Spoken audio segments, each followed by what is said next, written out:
Eddie Izzard, actor, comedian, Morning!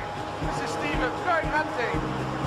transvestite, and marathon runner extraordinaire, is about to embark on a remarkable journey, using his own DNA as the roadmap. I've always been fascinated by genetics and the fact that it can bring my history right here. It's like magic. Locked within each of us is a genetic history book. It reveals not only our deep ancestry, but also the journey of mankind across the globe. This is it, the birthplace of the Exodus, the first Exodus. Recent breakthroughs in genetics will allow Eddie to use his own DNA to unlock the secrets of where he and we came from. Instead of going back to the last couple of hundred years, we're going to go back to the last couple of 100,000 years.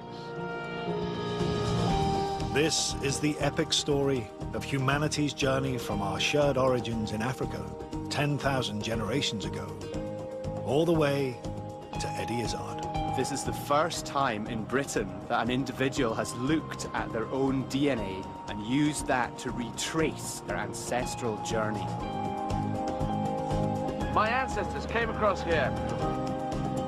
And finally, he'll bridge the gap between his genetic and family history. I believe we are related to each other. Oh, it's Eddie Izzard. Fancy that.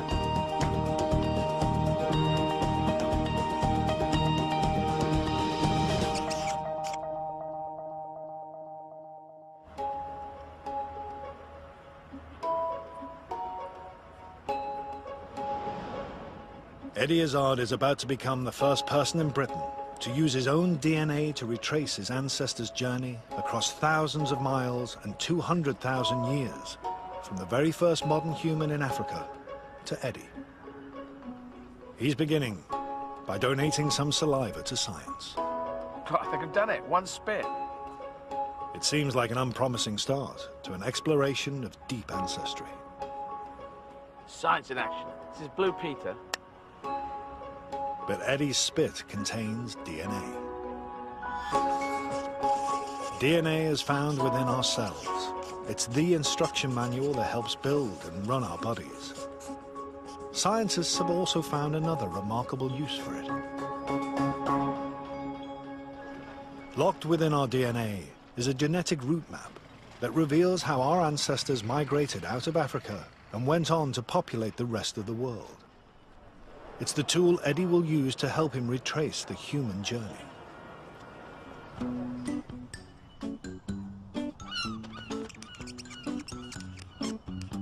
Whilst Eddie waits for the initial DNA results, he's going back to his childhood home to visit his dad, John.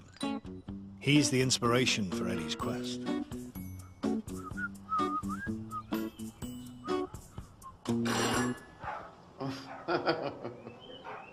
Crazy dogs. Hello. Hi. How you doing? Hi. Nice to see you. He's 83 now. I kind of thought one can't live forever, but it's nice to give him something before any bad thing happens. Are you intrigued by this? I think it's going to be intriguing. Yes, anything that tells us a bit more about ancient history, something that I never dreamt of doing before. Eddie will undertake 2 journeys. One will explore his dad's lineage, but first, he'll explore his mum's line. And this journey will be close to his heart.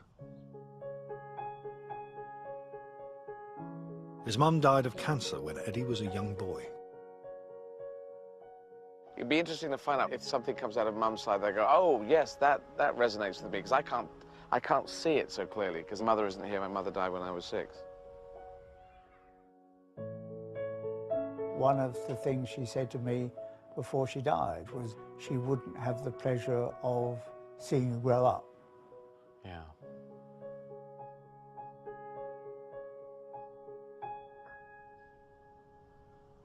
Well, whatever we find will be fascinating. This is the first time, apparently, anyone's done it, apart from scientists checking other people. This is the first time anyone's gone on this journey. I think they've done it with animals. But animals are not good chatters on television. Well, they don't say a lot, no. Not, not that we can make out, anyway. As part of his journey, Eddie will also discover where traits like his blue eyes came from. But it's not just what makes us unique individuals that excites him. I look for connections. That's why I do gigs in French, and I'm going to do them in German and Russian and Spanish, just so to find connections around the world. We're all the same. Here's my dad now with dogs. He's walked out that door many times. So it's connections. That's what I'm looking for.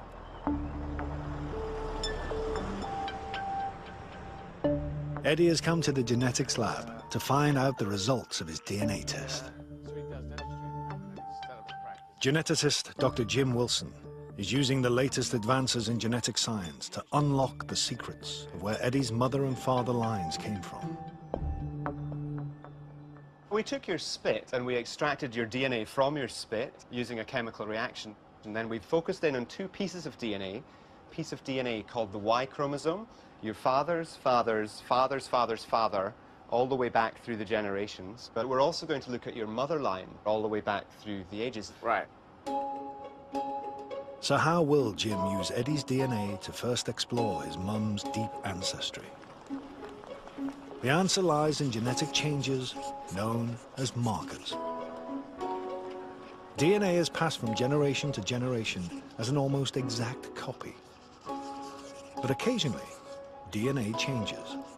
These changes, the markers, can indicate the start of another branch in the human family tree. And it's these markers that Jim will focus on. He looks for matches to Eddie's markers in people from around the world. He'll access databases of hundreds of thousands of individuals. They, like Eddie, have given their saliva for DNA testing over the last decade or so. Many traditional communities have remained in the same place for thousands of years. So a match with an Eddie marker can show where his ancestors traveled on their migration route. So what we're going to do is to take you to relive the journey that your female line ancestors made from that origin in Africa as they moved out of that continent and moved around eventually all the way to England. And how we're going to do this is to try to introduce you to genetic cousins of yours at each point. Each branch of the human family tree originating from a new marker is known by a letter. The root of these branches, L, takes every one of us back to Africa, to one woman. All modern humans originate from her. Everyone in the world, wherever they lived, was descended from one woman, and she lived in Africa, and so they called her Eve. I have heard of her, but her name was probably more Gladys or Janine. So basically, everyone in the world is related. Yeah, so what... That yes, needs to be bigger than that, because there's racists out there going, I am so different, I will kill you for the differences. And hang on, everyone is related, yeah? Yeah, it's an amazing discovery to see that all humans everywhere all go back to a small group of people actually in Africa. So where do we go first?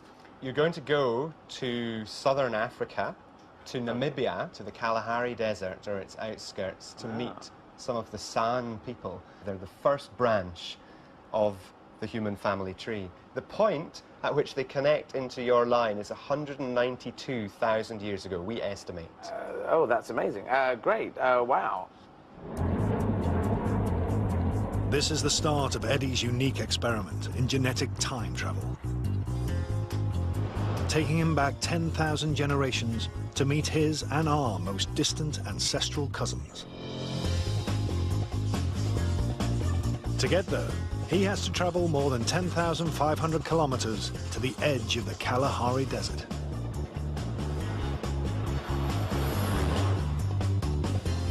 This arid bushland is a tough environment, and would have been for our ancestors. The San Bushmen who live here are one of the last remaining peoples to preserve the hunter-gatherer way of life our ancestors practiced almost 200,000 years ago. Wow.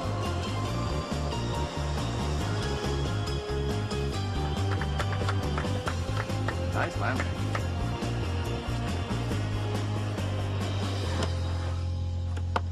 Just how I remember it. Wow.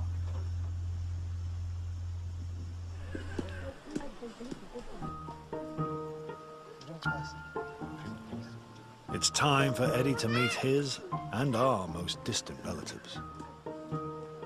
He wants to experience what life might have been like for our hunter-gatherer ancestors. Local bushman, Son Maxkike, a ranger with the Namibian Park Service, will be his guide. So Kayo. Kayo. And the hats are crazy. I like that crazy hat. Mo debe. Debe? Debe. Mo kunta. Kunta. Kaja.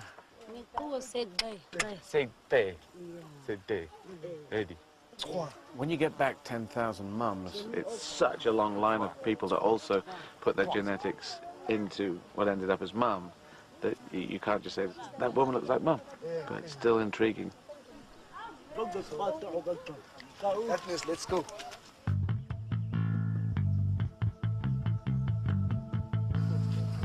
Hunting gets all the plaudits, but then, as now, gathering would have made up the vast majority of the diet. Eddie's first task is to gather tubers, roots that retain water. Their plant stems are easy to identify, but the tubers themselves lie deep underground. So just down there, yeah? Yeah, just down there.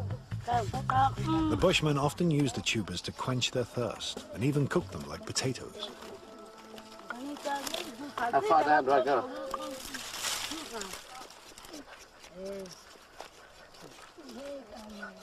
How do I know when I've reached gold?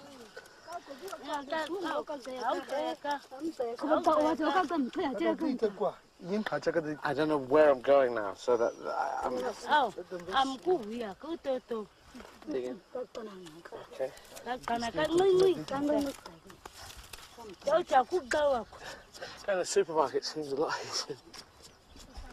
I see there's a whole string of them. Yeah, now you can pull it out. Okay. Thank you. Kaja. That's gathering. Nails still intact. Eddie's painted nails, the only outward sign of his cross-dressing, have set tongues wagging. She was saying that seeing you having painting on your nails like you want to become a woman. I know what that is, part of what's in me. I have girl and boy in me. Yeah, we're asking if possible you can Yeah, we can do paint yoga. nails, but it's... Eddie promises the ladies a manicure before he leaves. But do you have the You get paint with you? I do, actually.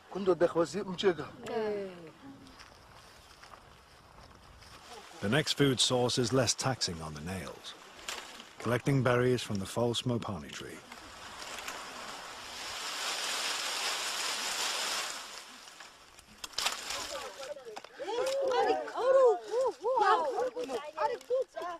I agree with them. They're all saying, hey, what the fuck, man? Now I'm looking for berries. Now I'm on a quest. 2 berries. 3 berries.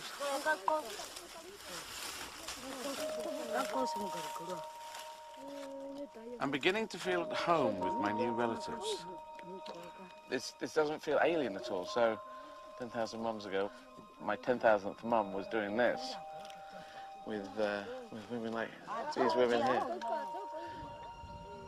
They're happy that you are here.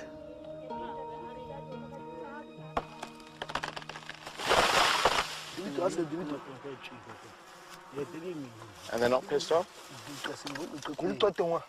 We'll be in a bit. Hunting and gathering has been the predominant way of life for the vast majority of human history. And for the first 100,000 years or so of our existence, we practiced it solely in Africa. Wow, that was nice honey.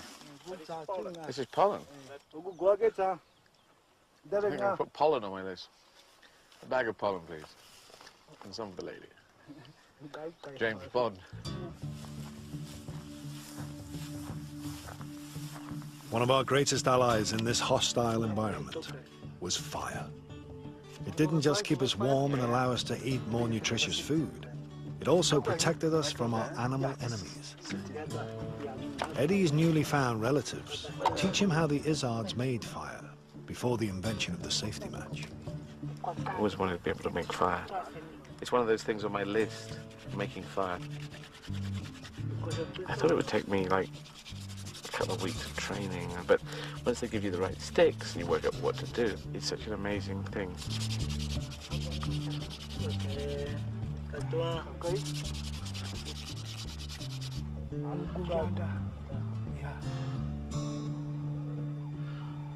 Blow, blow, blow.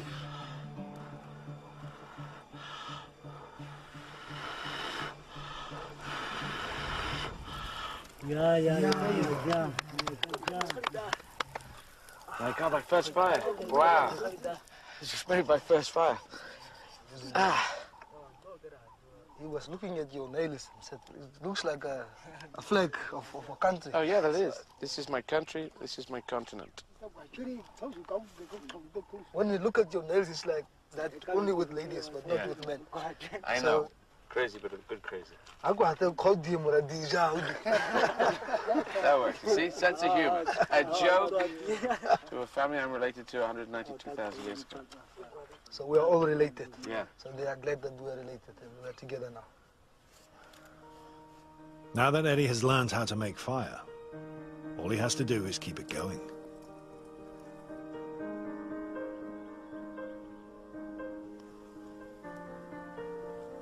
With San, he wants to experience how his ancestors survived the night. He'll have only fire to protect him from the predators and elephants that visit the waterhole close by.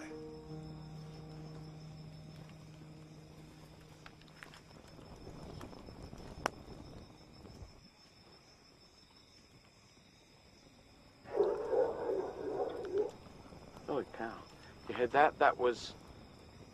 It sounded a bit like a lion, but that is an elephant. Yeah, that's an elephant. Just drinking or coughing? He's making a lot of noise. Elephants are herbivores, unless you look like an enormous salad. If you're dressed as a salad, they're not going to go for you. But they will squash your head and get you under their big paw. This is what? 10,000th mum. I'm calling Shirley now. Must have done. She must have sat out around the fire. It's so black out there, so dark. Obviously, you've got to keep this fire going. That is your safety. Don't go anywhere. Do not venture out beyond this flame.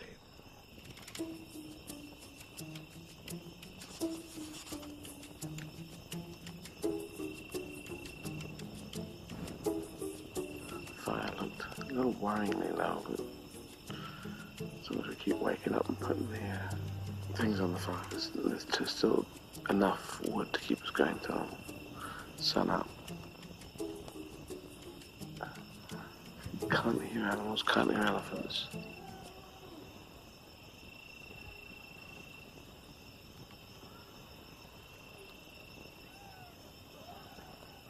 The Mayan plays tricks. Okay, back to bed. See you later.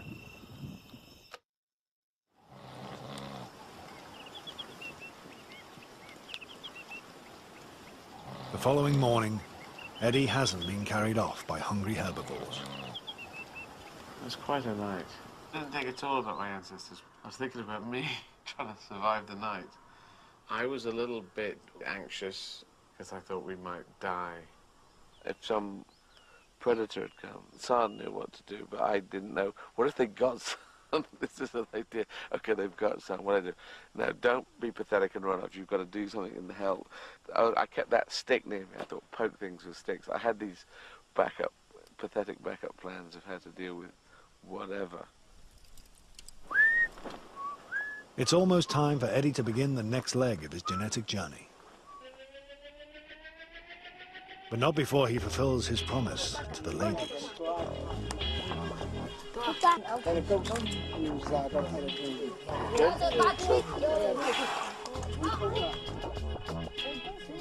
The people here, they don't seem that far away. I thought it would feel very far away.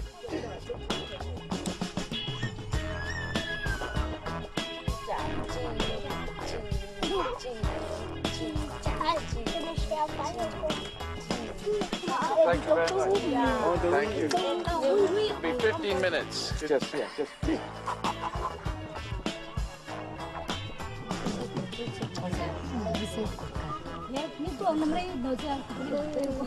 was great to be here and I've met these people and to get a little thumbnail sense of what gathering is like. I have made fire.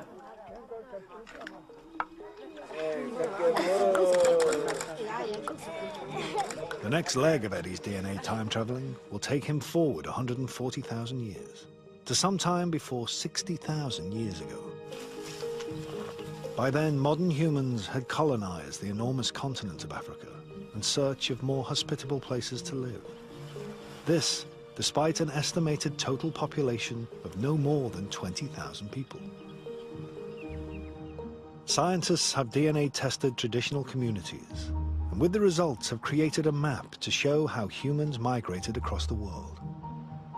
Dr. Jim Wilson is now using this information to discover where Eddie's maternal line traveled. Eddie's next key marker gave birth to the L3 branch. This is seen today particularly in East Africa along the shores of the Red Sea. About 40% or more of the people there today share this marker with Eddie. So it seems like his ancestors must have moved through this region at some point in the past. But what's really interesting is the next marker after that, which produced the N branch. This is not really seen in Africa today. It actually arose in Arabia. So we think this points to the place where modern humans first left Africa at some point before 60,000 years ago.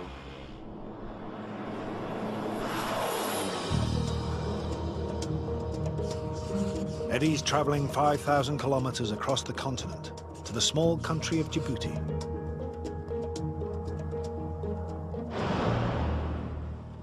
He wants to reach the place where modern humans probably first left Africa, a narrowing of the Red Sea, known as the Bab el-Mandeb Strait.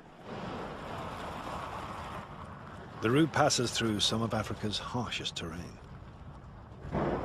At 157 meters below sea level, Lake Assal is the lowest place in Africa.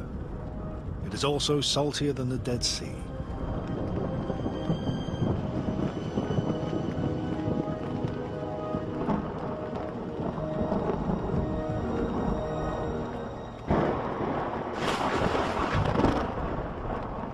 Who the hell comes here? Anyway, they dig up salt from here, so there are people who live here and work here.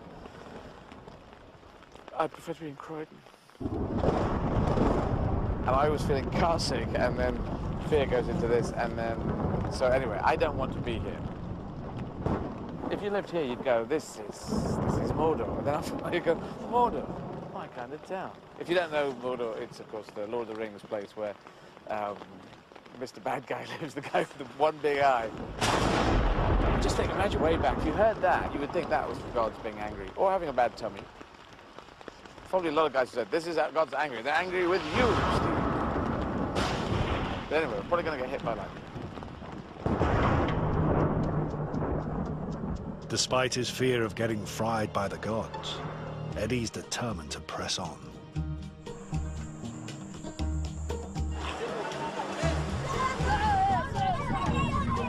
Many of the inhabitants of this coastline share the genetic marker that suggests our ancestors passed through here. There's evidence these early modern humans were, for the first time, exploiting the marine environment.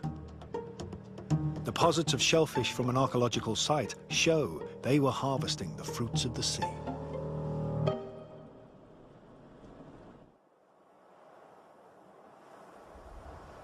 But Eddie's quest to reach the place the Izards left Africa may have been thwarted.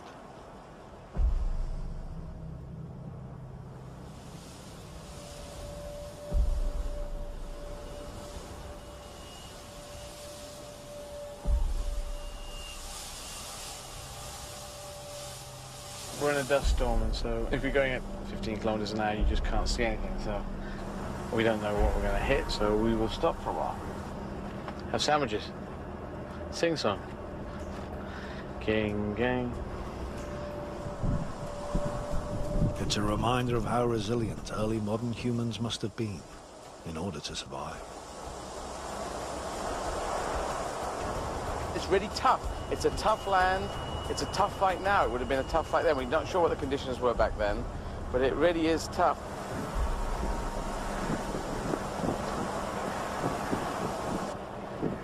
Nicola, who was driving us, decided to continue.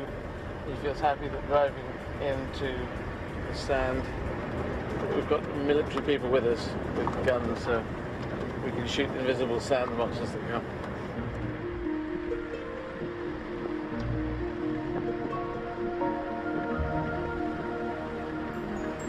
After 2 hours, Eddie emerges from the sandstorm at his destination, the Bab el-Mandeb Strait. He's just 35 kilometers from the Arabian country of Yemen, where it's thought modern humans first stepped outside Africa. Bizarrely, the Yemen is also where Eddie himself was born. Today, on the African side of the Bab el-Mandeb Strait, fishing is still as important as it was to our ancestors. To explore what life might have been like around 60,000 years ago, Eddie is off to help catch some fish, accompanied by his translator, Fatima. They are meeting Nouria Ahmed Suli. She is one of just 3 fisherwomen in the whole of Djibouti. Nouria, who is from Djibouti, an Afar woman, which is very close to the Yemeni people. Yemen is just over there. And she's the captain. You can see it in her face that she's a can-do woman. So how long has she been a fisherwoman? 20 years. 20 years. And what was she doing before? I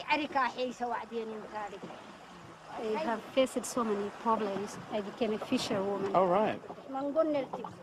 I married, and I was happy with my family, with my children at my home. The war happened in Abba, the civil war. So civil war happened, and after that she became a fisherwoman? Yes. Where does she sell the fish that she catches?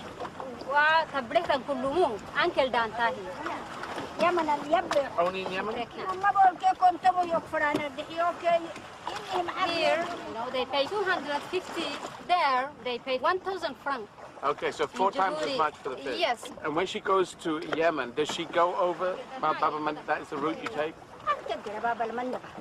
She goes in this boat, she goes to Yemen. Yes. Does she speak Arabic? I speak Arabic well. I speak Somali also. All I can say is, Ismi Eddie, ولدت في عدن في اليمن. Just Ismi Eddie, ولدت في عدن.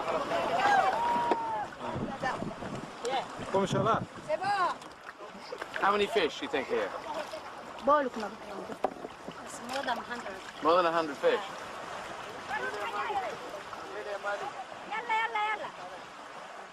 You've got to get the fish out of the nets, which is really tricky, and not break the nets. I got one. Where do we throw it? Every day, Nouria follows the same route our ancestors probably took when they left Africa. The Bab el-Mandeb is still a highway to Arabia. Bon voyage! Salamata!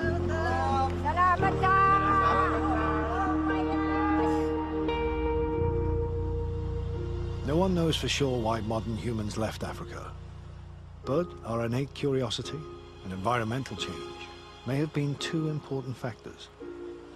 It's thought global cooling and ice age meant sea levels were lower at this time.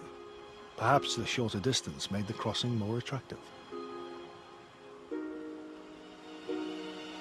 Some scientists believe only a handful of people made the initial crossing. Remarkably, it's thought that only 2 women gave birth to the rest of humanity outside Africa. One maternal line reached Australia, but Eddie's took a different route and headed towards Europe. That's the journey that humanity took 60 to 70,000 years ago. Maybe as few as 200 people, maybe only 2 women. My mother's line, which is not only my line, it's everyone's line, who became European. So we all have problems whether we're British or whether we're European, or British European, as I consider myself. But in fact, we're all coming from one mother who came across here and gave birth to nearly everyone in Europe. Political unrest has prevented Eddie from making the crossing to the Yemen. Frustratingly, he can't follow directly in the footsteps of modern humans as they ventured outside Africa, or visit his own birthplace. My dad and my mum met there, so it's very important to us. Mum working as a nurse for BP oil refining, dad as an accountant, and so it means a lot. My brother was born there, I was born there. My mum died 6 years later, so, and we have these cinefilm memories of mum and dad there. It's in here, and bizarrely just happens to be the place where the exodus of humanity went through. This is it, the birthplace of the exodus, the first exodus. It's time for Eddie to leave his and our shared African roots behind. This is now the story of those of us who spread out across the rest of the world. Jim Wilson has been investigating where Eddie's female ancestors went after this momentous moment in human history. It means jumping forward another 42,000 years. Eddie's next significant marker, which gave birth to the T2 branch, originated about 18,000 years ago. Today, it's most common in populations in the Middle East and Turkey. So it seems that Eddie's ancestors are likely to have moved north, probably following the Fertile Crescent, which runs from the Persian Gulf up to Turkey. And it seems like they were still there for one of the most significant turning points in human history, the birth of agriculture, about 10,500 years ago. Farming meant an abundance of new foods and a more settled lifestyle. In a way, it is the birth of civilization. And it's here that something very interesting happened to Eddie's and many of our ancestors' genes. The next step in your motherland journey is to go to Turkey. And you're going to learn more there about how agriculture took hold. And you're also going to learn where your blue eyes came from. Where my blue eyes came from, that is very interesting. Thank you very much, Dr. Jim. That'd be good to go to Turkey. My parents went on honeymoon to Turkey, to Istanbul. To explore his ancestors' roots in agriculture, Eddie's traveling to Turkey's Black Sea coast. Turkey has some of the earliest archaeological evidence for the domestication of cattle and sheep. This area is still known for dairy farming. Some of the people here share Eddie's marker.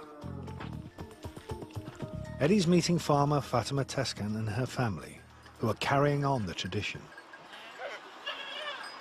So do I need to hold? Yeah, you can hold. Yeah, maybe like... Local guide, Boket Sahin, joins Eddie to translate. And how often do they milk the goats? Every morning. Do you make cheese from this milk?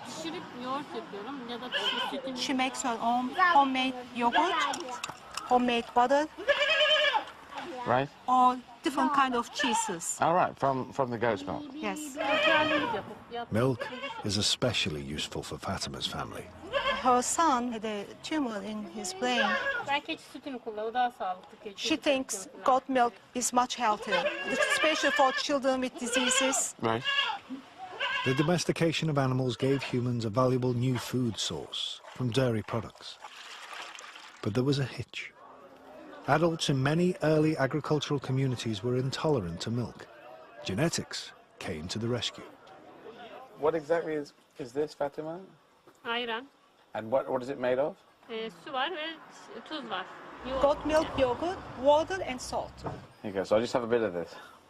Eddie and most Europeans can digest milk due to a genetic change that occurred around this time. It means we can process dairy products beyond infancy, whereas many people in the rest of the world can't. So I can taste yogurty in there. It's really nice and fresh and has a salty aftertaste. So thank you. When I was a teenager, I used to drink a litre a day. I used to neck it. I loved milk. I still do. I thought it was at some point. I'm like becoming Chalk Boy, the calcium kid, you know. This ability to digest milk wasn't the only genetic change that occurred to Eddie's family around this time. You have blue eyes, I have blue eyes. Do other people in your family have blue eyes? Her father all her siblings, and both of her children has Oh, right. blue eyes. Yeah, cool. Eddie's guide, Bucket, discusses the most up-to-date theory on the remarkable origin of blue eyes. A recent study by a team of genetic researchers in Copenhagen University. Okay. Everyone with blue eyes can be traced back to Black Sea coast 10,000 years ago. Everyone with blue eyes can be traced back to Black Sea? Yes. Wow. It was a single person. That's very curious. Blue eyes originating in one person isn't the only surprise. Both parents need to give blue-eyed genes to their offspring. So given that even today most of us are brown-eyed, the trait shouldn't survive at all. Why doesn't it die out? One of the most popular theory is that it is very attractive. And when there was a shortage of men, as they were hunters at that time, women with blue eyes were more desirable. So it's the sexual selection, and it's very attractive, like gorgeous eyes you have. Yeah. I always miss eye colours. Do you notice eye colours though? Women tend to notice eye colours better than men. Well, I do. I mean, even if you look at Hollywood, the legendary people like Sinatra, Elvis, you know, Paul Newman. So blue eyes, which only turned up about 10,000 years ago, roughly, it could have just touched around by sexual attraction, people saying, hey, let's shag the man or woman with the blue eyes and have babies. For whatever reason, blue eyes have persisted. They're doing the rounds.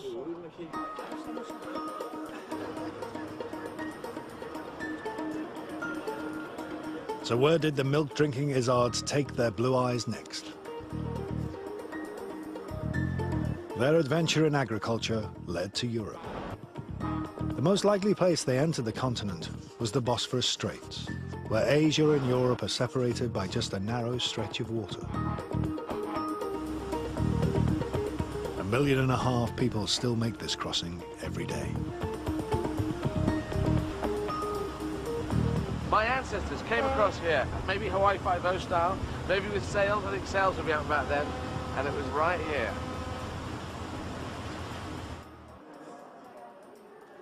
On the European side of the Bosphorus, Eddie can't resist staying in the hotel where his parents honeymooned.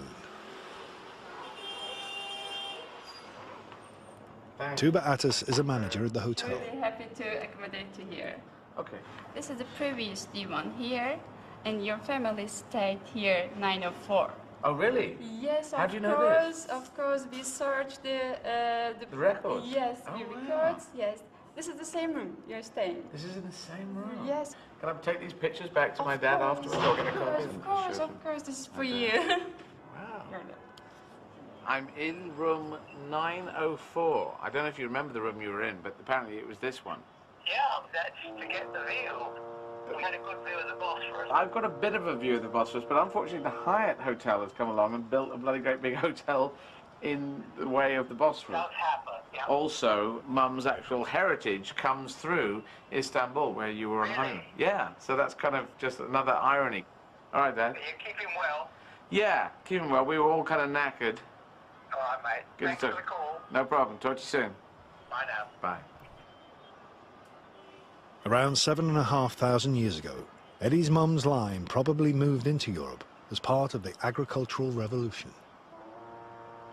The spread of farming into Europe is a bit like the scramble for land in the Wild West. You have to imagine with something around 8 million people in the world at the time, many of them in the Middle East, that there was a continuous pressure for new land for agriculture. It looks like there were two main migration routes into the continent. One into Central Europe, following the main river valleys, and another hugging the Mediterranean shore of Southern Europe. Eddie's direct lineage headed northwest into the heart of the continent. But before he explores where they went, he's first going to check out what happened to some ancestral cousins who entered Europe along its southern fringes. Over the next 5,000 years, they settled in some very interesting places. Hello? Dr. Jim, where am I off to next? You're going to Pompeii. Pompeii?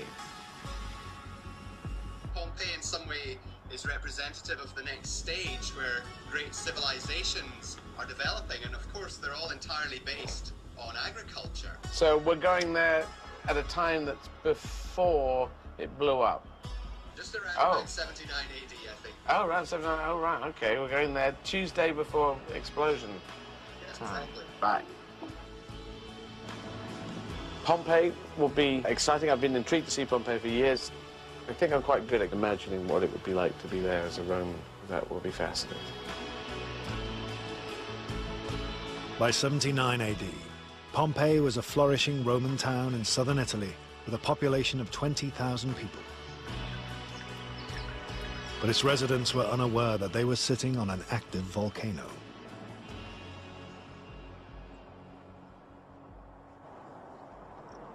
Here, Eddie won't be hanging out with modern-day descendants of his ancestors.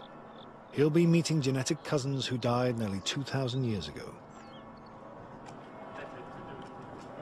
His guide is anatomist Professor Maciej Henenberg. Before Eddie meets his long-dead relatives, Maciej wants to show him one of the delights of lost Pompeii.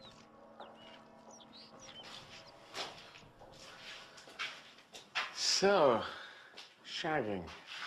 This is a house of sex?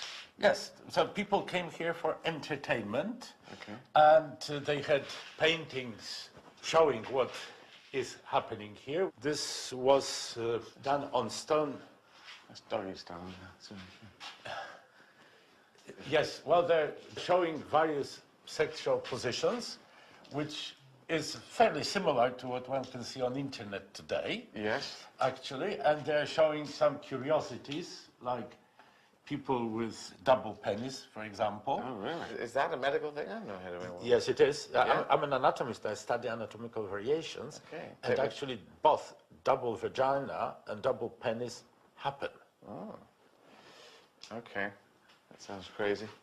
And the beds are telling us how small people were. All right. Yeah. It shows that people were, on average, about 100 millimeters, 10 centimeters shorter than we are today.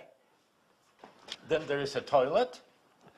Romans were much more open about the toilet. So, for example, they had communal toilets. A lot of people actually sat here, right here, in this very space, doing a poo, having a chat, saying, just having a poo, I'll be right back in for number 4, bit of number 4, and a bit of that old number 2, a bit of 2 and 2, a bit of 4.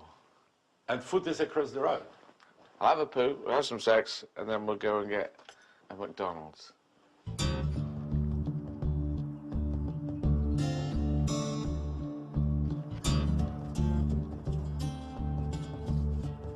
Eddie has come to Pompeii's laboratory to meet some of his relatives. They couldn't give a spit sample, so their ancient DNA was extracted from their teeth. This fellow is your genetic cousin. Sadly, he was born with a congenital problem, so he had this tilted head, which is called torticollis. Torticollis. A nerve to his neck muscles was damaged because somebody helping the baby to be born pulled his head too much. And therefore we both share something with him. Because you share his genes, right, and I shared his condition. Oh, really? Because until I was 12, I walked like this. So otherwise he was quite a handsome fellow, as most people sharing your genes are. So. This is what I heard? Yes. Eddie's genetic cousin died in 79 AD, when a volcanic eruption overwhelmed Pompeii. I mean, logically, people were leaving. Why did this family stay? I think we discovered why. And here's the answer. All right, and she's also your cousin, a young woman, about 17 years of age. She was 17? She was 17 at the moment of her death, and she carried a baby in her belly, and the baby was just about to be born. It was the last month of pregnancy.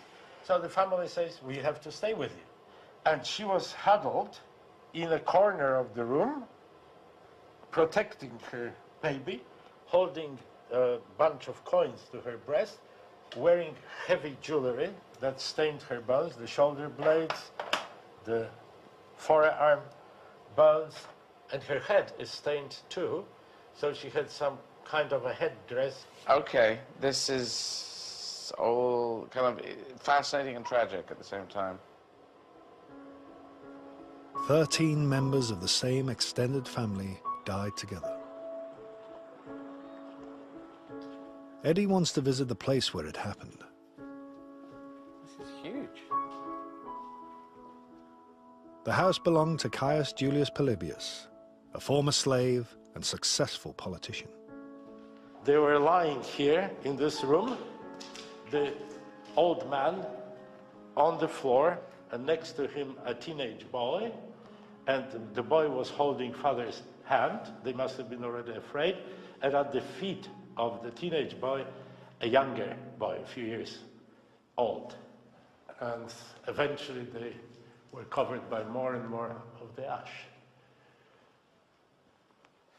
And this is the other room where the rest of the family died. Here was the 17-year-old young woman covered in her finery and with the baby in her belly. That's where she eventually died.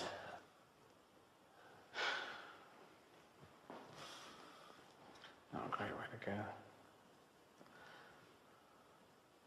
They found about 20 centimeters of ash in the rooms, which would have blown in. So if you think about how snow works, it must have been, the ash must have been about here. You must have been wading through the ash.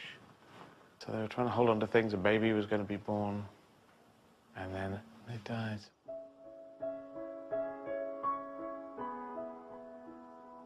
Eddie's journey has already covered nearly 200,000 years of human history. The landscape of towns, streets and houses, of civilization, is becoming much more familiar. I feel like I've been taken inside a real Latin Roman life, and that links to my mother's line. And just touching the walls is really close. Eddie's genetic cousins settled in southern Europe, but his direct ancestors appear to have followed a more northerly route through Central Europe on their migration to Britain.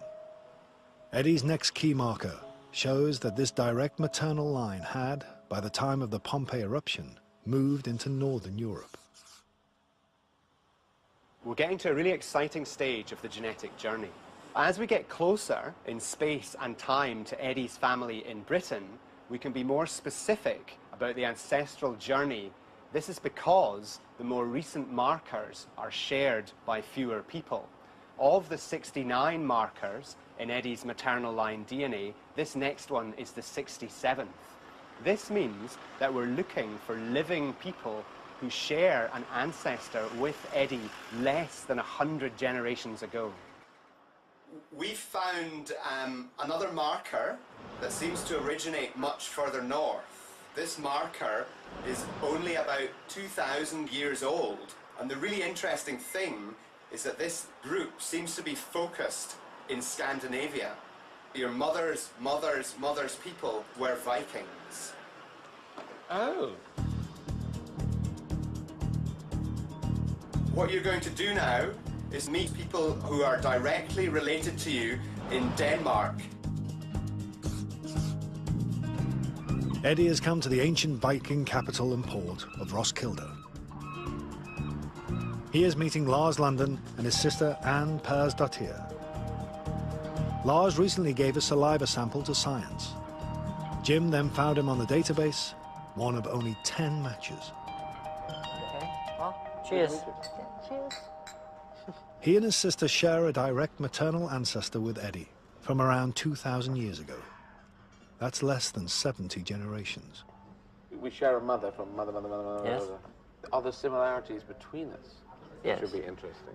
Football, I love football. Yeah. Mathematics. I did math up to university level, but then didn't go to... Mathematics, that's last. I also studied math. I took a PhD in applied math and did a postdoc afterwards, 2 years. I ran 43 marathons in 43? In 51 days, about 3 years ago. So we ran a marathon together. Yeah. I did a total of 13 marathons, but over a time of 15 years. Which is an impressive record, and I apologize for coming with 43 and counting it. That's all right. I think because I have my father's name, Izard is my father's name, half your genetics is your mother's side. So you tend to slightly ignore the mother's side and say, oh, what did the Izards do down the line? Yes, I don't know that much about mum's side. And to find that I have a Viking link going through my mother, that is fascinating.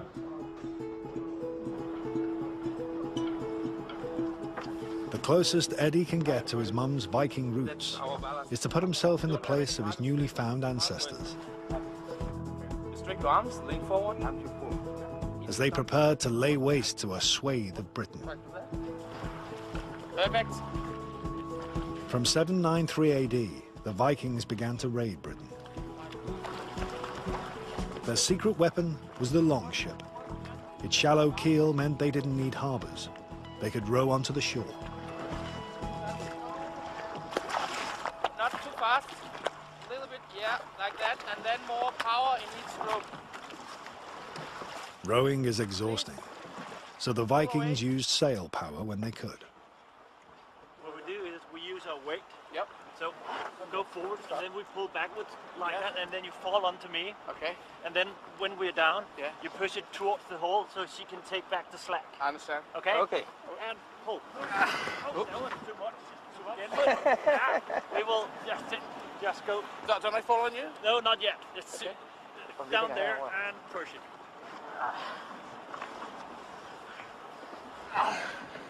And one more time. Careful, in manhandle. We need to get that'll do me. Yes? Let's go back. Okay. How many hours would it take? To England? With the right wind, yeah, it would take them about 3 days. Eddie takes over the controls.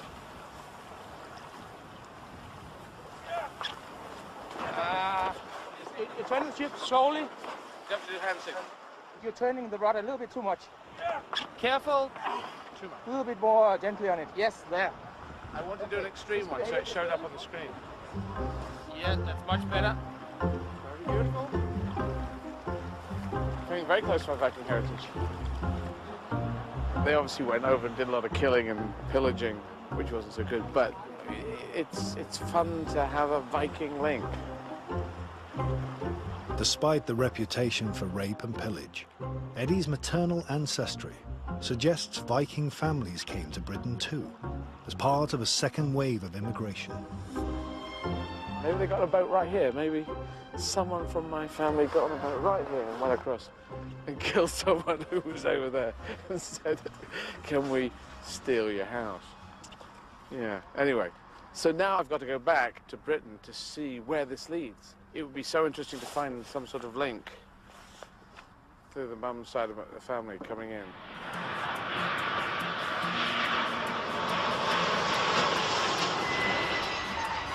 Jim has been searching the database for matches to Eddie's next significant marker, which will bring him back to the UK. He's compared it to the DNA of 12,000 individuals who have submitted to a full exhaustive test of their motherline DNA. He found 4 matches, and he's arranged for Eddie to meet one of them. The match is so recent and so rare that it has yet to be given a name.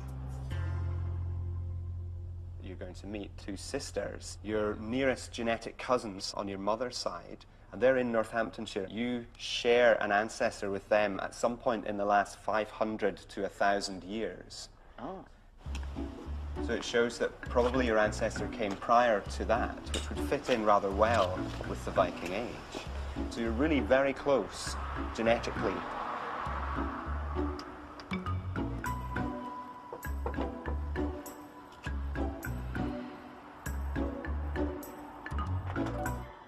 Hello. Hi, I'm Jackie. Hello, Jackie. My name is Eddie. Hello. What's your name? Hi, I'm Jill. Ah, Jill. Apparently we're related.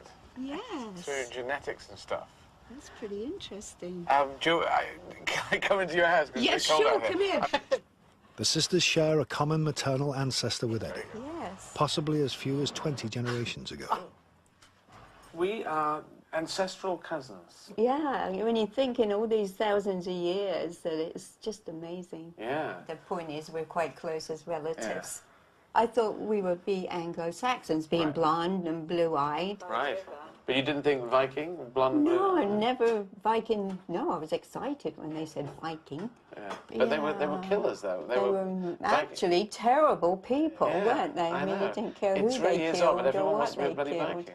My mother died when I was a kid, you see, so it's interesting to suddenly have this all open and have the mother's line. This newly found link to his mum encourages Eddie to tell the sisters about the impact of her death.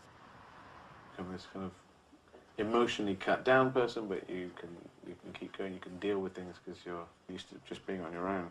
But I always think, okay, well, something bad could happen after it, so you don't ever get surprised, so you never go crazy in case something goes the other way. Oh, that's sad. Yeah. Did you just say you got children? I've got 47. No, I haven't got any. Oh. I have no kids, but I'm going to get some from a shop. Well, you are funny. Well, on a good day. Thanks for doing this. Cheers. Nice to meet you. Thanks, too. Thanks for coming. We'll feed you if you like. I think we'll be fine. I was looking into their faces to see if I could see myself. Not essentially, but they seem very young at heart and game and lively, so I identify with that. It's fascinating to meet people with whom I so recently share ancestry. In the lab, Jim has one final surprise for Eddie. He's been looking for matches to Eddie's most recent marker. It's actually incredible because we found that you had a marker in your DNA no one else I've ever looked at carried. It probably means it happened rather recently. It's unique. Yes. Well, it tries to be special. I don't know, it makes you feel good, but it could just mean that you're an idiot. And none of the people had the change that we saw in your DNA, so it was quite exciting. Wow. We're still working on this, Eddie. We don't know all the answers ourselves. Right. Unique sounds cool. I told you were unique when I first met you.